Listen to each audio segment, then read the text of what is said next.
Jadi kita ngambil misalnya dari hutan atau sekitar hutan, lalu kita lihat habituasinya seperti apa, kelembabannya seperti apa.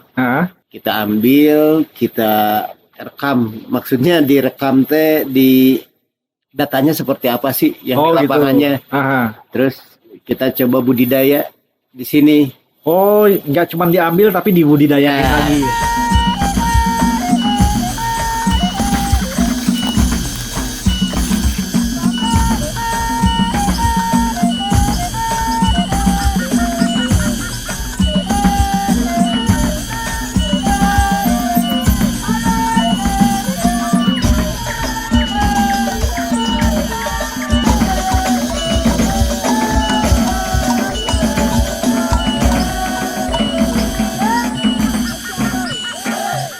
Mungkin juga akan lebih bermanfaat karena ada pengetahuan cara pembudidayaannya itu sendiri. Nah, kalau misalnya nanti ada yang tertarik untuk ke sini, nah perlu budget berapa untuk stay di sini, Kang Isep? Kalau budgetnya biasanya buat nginap itu 200.000 per orang. Per orang. Sudah sama sarapan, sama teh kopi. Teh kopi. Nah, tapi kalau buat makannya itu ekstra. Ekstra karena kan bisa masak bareng. Oh gitu. Atau disiapin masak juga. Oh. Makanannya udah. Enggak kayak di hotel atau di villa atau di kayak resort. Jadi kita bareng-bareng aja. Jadi kalau misalnya kayak ekstra itu ada penambahan per orangnya atau minimal berapa orang apa gimana itu? Kebetulan saya ada pengasapan. Biasanya nanti misalnya mau pakai daging asap. Oh, tergantung menunya juga gitu ya. Atau misalnya tomat asap atau apa. Oke. Nanti tinggal dihitung berapa banyak yang mereka konsumsi gitu.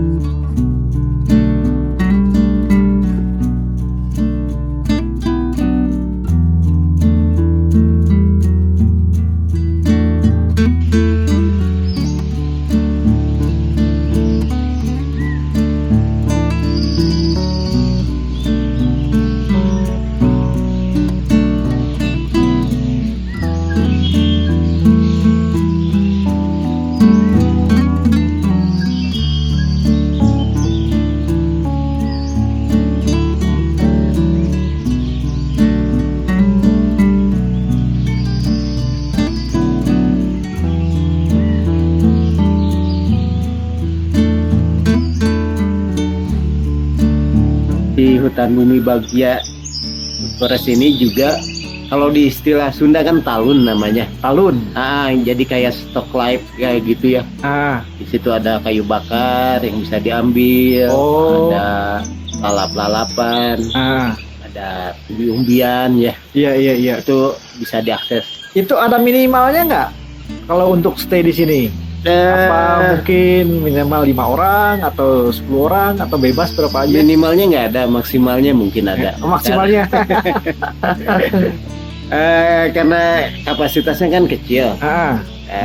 Maksimal 15 orang. Maksimal 15 orang. Pokoknya 200 per orang sudah berikut breakfast. Iya. Kalau misalnya ada tambahan lagi sesuai dengan menu apa yang mau diminta gitu ya. Iya, betul. Tapi ada beberapa tanaman misalnya kayak daun walam, itu kan bikin nafsu makan. Oh, nafsu makannya menjadi bertambah gitu ya. Oh, jadi guys kalau kesini jangan pakai daun walam, nafsu makannya bertambah guys. Nah, mungkin ada kegiatan outdoor apa yang lain gitu? Biasanya juga kita ada residensi, kadang volunteering juga.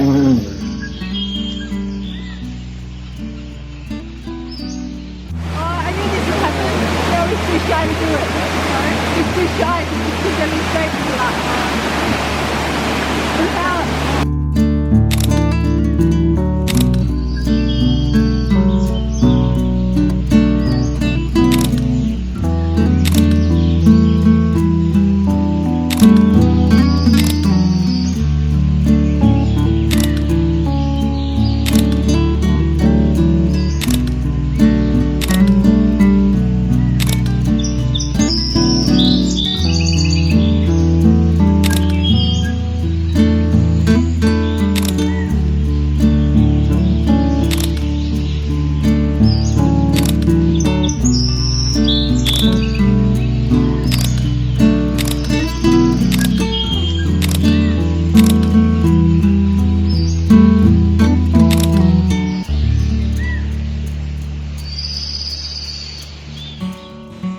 depannya ada kayak bukan coaching sih, seperti kursus atau apa, kayak workshop.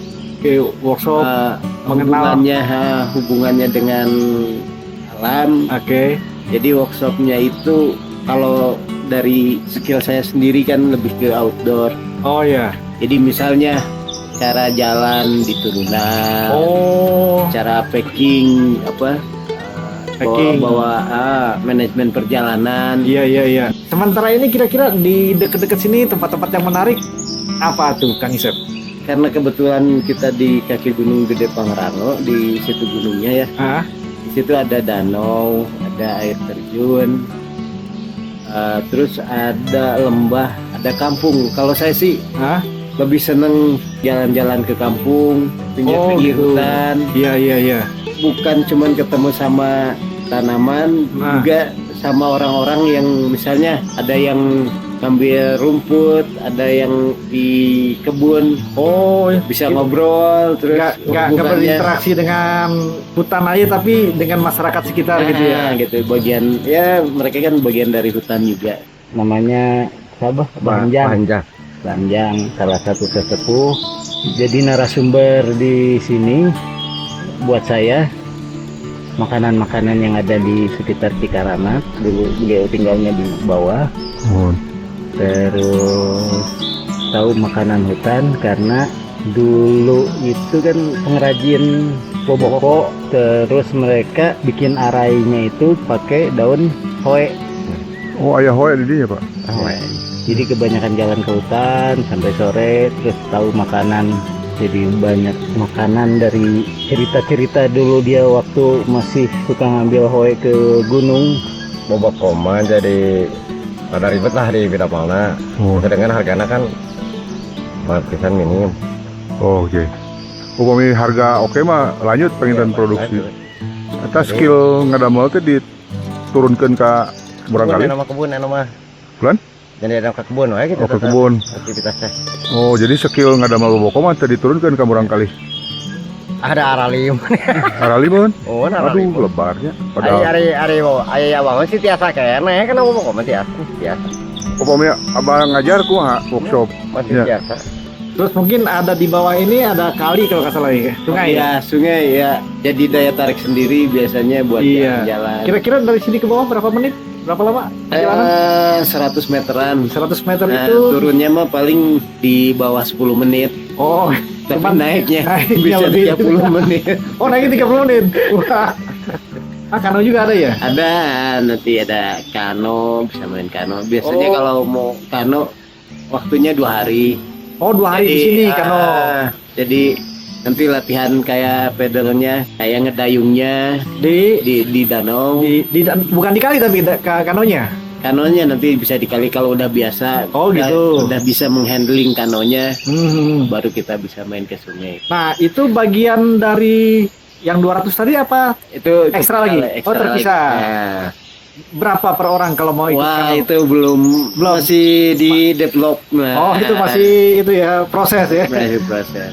Dari masakan yang tadi terdapat di hutan itu, apakah ada hubungannya dengan adat di sekitar sini? Tradisi iya mungkin ya. Dulu mereka kan kayak habis dari ladang, terus habis dari kebun. Jadi sekalian pulang, mereka kan ngambil tanaman ngambil tanaman buat itu buat dikonsumsi ya. Emang nggak terpisah sebenarnya, nggak terputus. Itu kan kayak pengetahuan makanan yang bisa tumbuhan yang bisa dimakan, tumbuhan yang jadi obat misalnya ya, atau jadi bumbu. Pengetahuannya dari masyarakat sekitar ya, orang-orang tua tuh. Iya. Kalau di kita kan nggak ada ya, kalau di Sukabumi nggak ada masyarakat adatnya. Tapi secara budaya emang punya budaya ngambil tanaman liar. Sayang banget ya, sebenarnya banyak dulu tanaman-tanaman yang bisa kita makan, kita manfaatin, terus sekarang jarang lagi kita temuin kayak di pasar-pasar. Itu kira-kira penyebabnya apa tuh Kang Isep? Mungkin ada beberapa tanaman yang nggak bisa di convert ke uang. Oh gitu. nggak bisa dibudidayain secara massal, Ah, dan juga mungkin nggak berharga dilihatnya seperti Iya, itu. iya. Cara kasarnya nggak berharga kayak gitu ya, iya iya. sehingga nggak ada di pasar, di warung, sehingga ketika ada di daerah-daerah kayak di ladang, di sawah, di perkebunan yang monokultur, Hmm? itu dianggap hama. Oh gitu. Nah, Padahal bermanfaat ya. padahal itu ya itu panganan Iya, iya. sebenarnya dianggap hama, lalu juga dibasmi kayak gitu, Hah? sehingga ada beberapa kayak umbi-umbian di sini Hmm. juga jadi hilang, Oh, jadi susah karena dianggap hama. iya iya. Oh, mungkin karena berladang yang lain. Yang monokultur ya. Iya, nggak cocok dengan tanaman yang ini. Akhirnya yang sebenarnya tanaman itu bermanfaat, Iya. jadi dibasmi gitu ya. Oh, Karena yang diharapin kan bukan bukan yang yang numbuh sendiri, bukan yang numbuh sendiri. Iya benar-benar. Yang diharapin yang Iya, yang mereka karena mengganggu yang utamanya gitu ya. ya itu salah satu kenapa tertarik food forest, karena Iya. kan itu bukan monokultur, itu lalu juga regeneratif. Iya. Nah, maksudnya regeneratif itu kayak pisang, Hmm.